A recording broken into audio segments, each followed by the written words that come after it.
Nizere ko mukomeje kugubwa neza, nizere ko ibintu ari amahoro.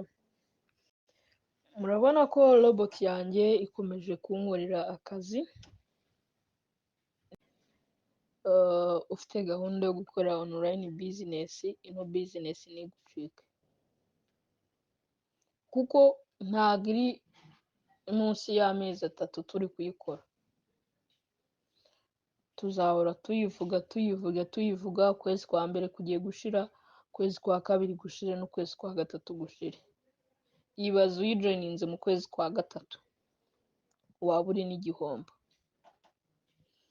Rero umuntu uri serious aze yikorere ino kill pitch.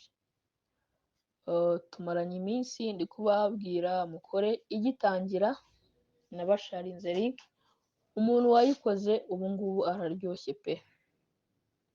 Umuntu waje twinjirana ameze neza. Ni ukuri byaba bibabaje ubaye uri aha ngaha ufite gahunda yo gukora business online, cyane cyane ufite gahunda yo gukora investment, ukaba utari gukora ino business. Wazabona ukwezi gushize, amezi 2 yirenze, amezi 3, mu kwezi kwa gatatu akaba aribwo ugiye gufata umwanzuro, kuko ngo wamaze kubona ngo ko turi kubikuza, wamaze kubona ngo ko turi kunguka. Ni ukuri uzaba ufashe risk irenze iyo twafashe. Rero gufata risk nziza ni ugufata risk yoroshye. Nubwo risk ziratandukanye, hari risk ushaka kubona ugasanga irakakaye cyane, ariko hari n'iyo ushobora kubona ukabona ko yoroshye. Nawe ku bantu bari kujoininga ino business, risk bari gufata navuga ko yoroshye, itari hejuru cyane. Ariko business nimara kumara amezi 2, amezi 3, ukavuga ngo ugiye kuyikora, ni ukuri risk uzaba ufashe izaba iri high cyane. Rero niba ushaka gufata risk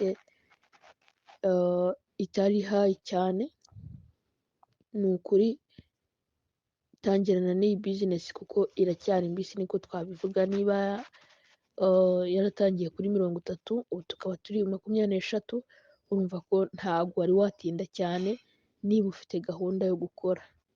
Rero rwose byaba bibabaje umaze amezi 3 ukabona gufata umwanzuro, kandi tumaze hafi ukwezi turi kukubwira ngo ino business ni nziza, nawe ubwo ugerageza amahirwe, kuko iyo umuntu atafashe risk, ni ukuri nawe aba ari mu byago bikomeye cyane. Gufata risk ni kimwe, no kutayifata ni ikindi.